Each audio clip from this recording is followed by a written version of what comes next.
It's just how the natural history of the disease goes. You find some cancers tend to be more aggressive than others. Yes, we have breast cancers that are aggressive, but you'll find that considering how late or how and when we catch cervical cancer and just how the disease naturally occurs, you find that it ends up causing more deaths than the breast cancer. So depending on how early you catch it would lead then to better treatment outcomes. Let's talk about screening. In terms of screening, rather, when should you start the screening in terms of age, and how frequently should the screening be done, and what tests are we looking at? Okay, I'd like to start by answering the question, what is screening? So screening is basically looking for cancer or abnormal cells that may lead to cancer in patients or people who don't have any symptoms. Okay, so you're just looking at your normal lady without any symptoms, and there are tests that you do. So the tests that are recommended for screening here are your pap smear and your HPV tests. Okay, and the ages we should begin screening are usually after the age of 21 years old. Okay. And the rationale is that around this time, most people have already started indulging in sexual activity. So, and we all know that cancer of the cervix is sexually transmitted through the HPV virus. And so screening should start from the age of 21. How frequently? It's divided into the ages of 21 to 30, and from the ages of 30 to 65, and then above 65. So for ladies between 21 to 30, then usually we recommend them to do a pap smear, okay, every 3 years. And usually what happens is cell samples are gotten from the cervix, and then they are tested in the lab to see if there's any abnormal cells that may lead to cancer. Once a lady reaches 30 years to 65 years, then there are two options. One, they can either do the pap smear, which would be every 3 years, okay, or they can do what we call co-testing, where you do the pap smear plus the HPV test. And the good thing about this is that the frequency is a bit elongated, and instead of 3 years, now we recommend for 5 years. So in terms of the facilities, because we're looking at adequate prevention, screening, and treatment tools being key, in terms of the facilities that are available in the country for a woman in far-flung areas of the country, what symptoms to look out for in terms of signs that somebody could have cervical cancer, and in terms of the screening facilities as well, how much of a reality is this for women in far-flung areas of the country? Would they then have to come to modern facilities, say here in the capital city? Okay. Cancer, unfortunately, it's usually a game of resources.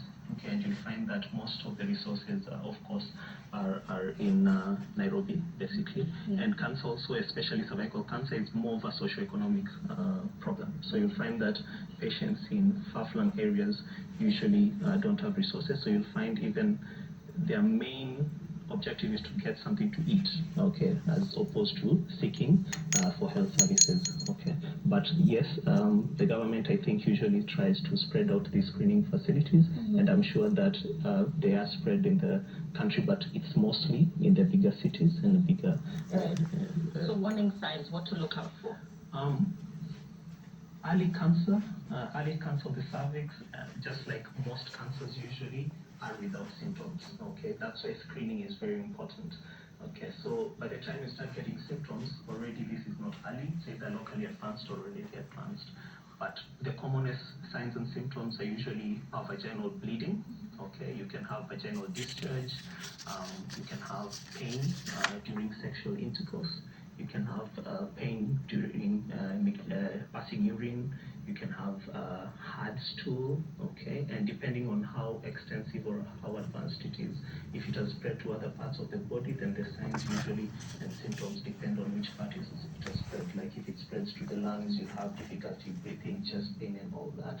In the abdomen, abdominal pains, in the brain and You can have headaches, collapse, convulsions. So at this point, usually, the symptoms depend on how advanced it has gotten. We're talking about screening so that you can catch it early. So in terms of treatment options, yes, what is available? Because there is hope. We're selling hope as a reality, because the earlier you do, and that's what we keep pushing when we do the cervical cancer messaging, the earlier you go for screening, then the better the treatment options, if indeed there's found to be some cancerous cells. Treatment options. First of all, it's always good to remember that cancer is curable. Okay, it's not always a death sentence. It always depends on how soon or how early we get it. Okay, and we are lucky in Kenya. Things have changed, and most of these, I'd say almost all treatment modalities are there. And for example, in Nairobi West Hospital also, we are fully fledged cancer center, and we have all these treatment modalities.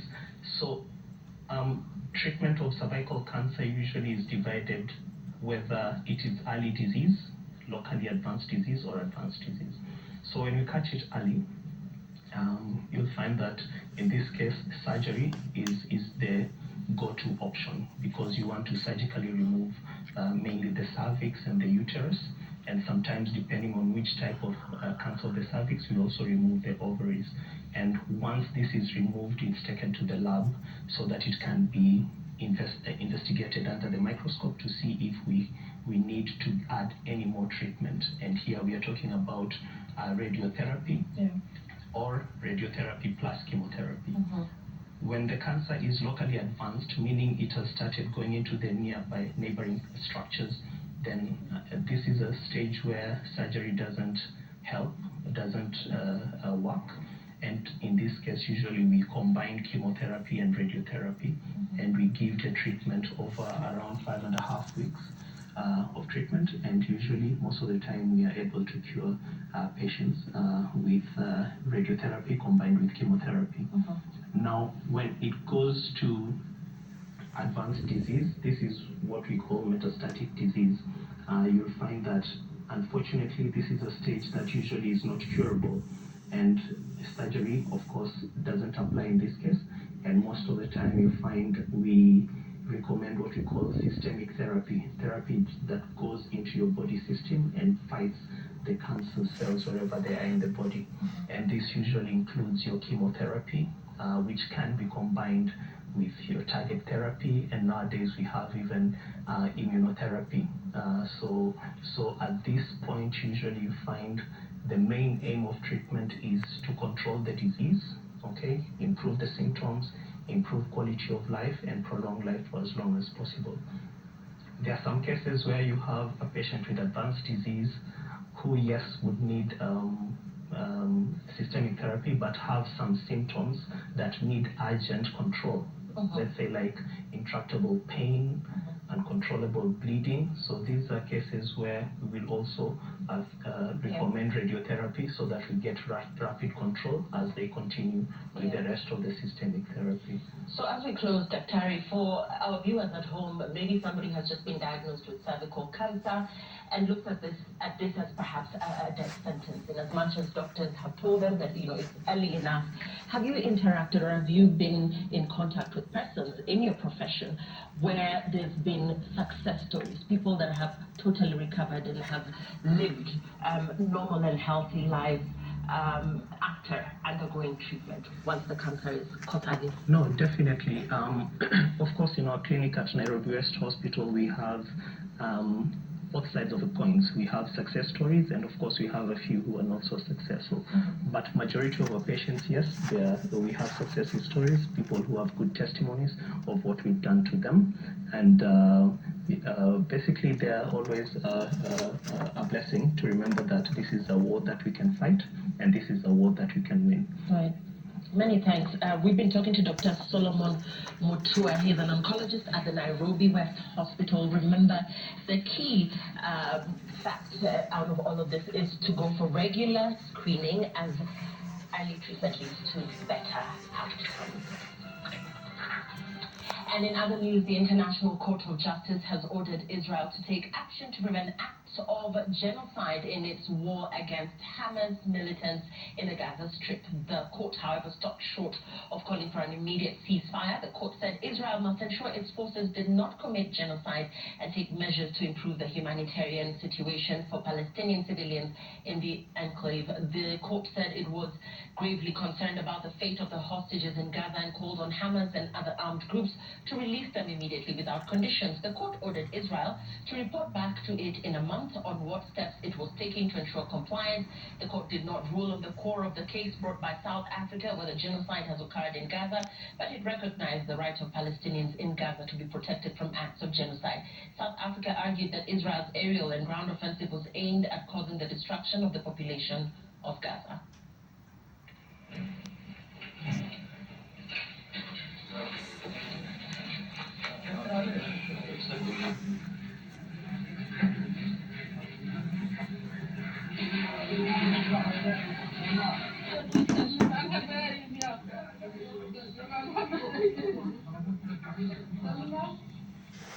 Star newspaper journalist Dickens Wasonga has been confirmed dead following a road accident that occurred early Friday morning at Mamboleo flyover along the Kisumu-Kakamega Road. Nyanza Regional Traffic Officer Alan Mwangi said the late Wasonga, who was based in Kisumu County, rammed into a moving trailer while driving his vehicle. Both were headed in the same direction, and his body is currently at the Jaramogi Odinga Teaching and Referral Hospital. Leaders and colleagues have visited to pay tribute. The wreckage of his car was towed to Kondele Police Station, awaiting further directives.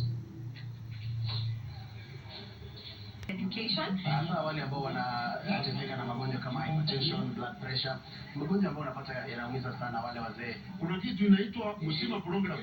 Hiyo ndio tunaambia watu wakuja wajiandikishe kwa Mzima Program, kwa sababu ni daktari atakuwa anaangalia. Kuna daktari anakupigia simu.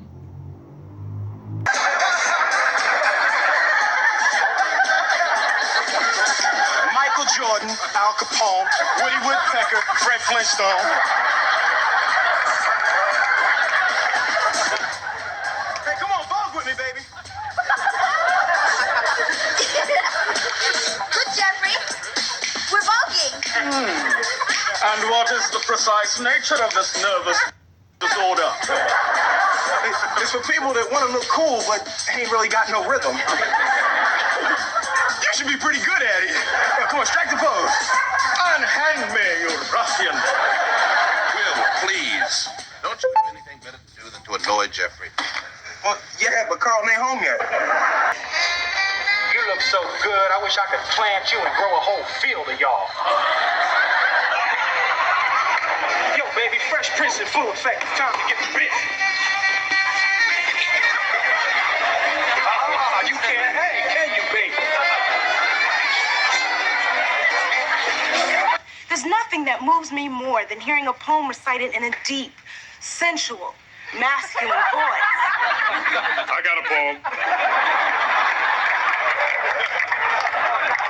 Who's it by? He's a street poet. He's a friend of mine. His name is Rafael de la Ghetto.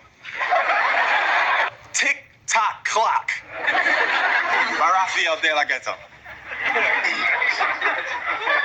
Tick Tock Clock. The clock is ticking for you. Cause the love you said you'd give came up way past due.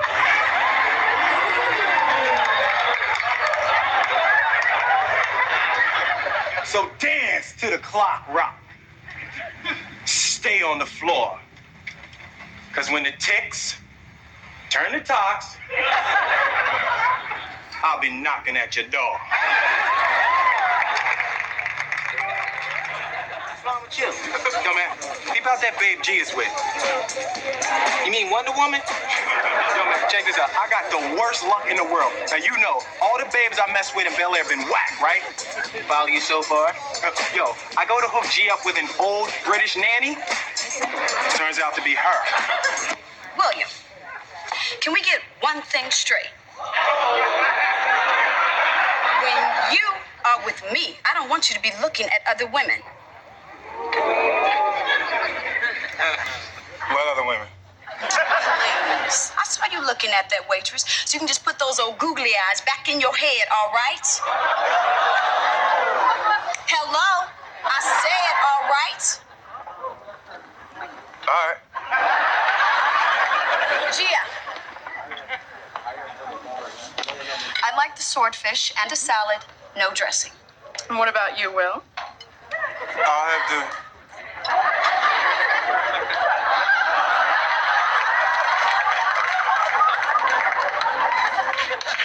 have the steak rare. Steak is really unhealthy. Do you need another minute here? No. He'll have the same thing I'm having, plus a baked potato, no butter, no sour cream. Thank you. Got it. I like sour cream.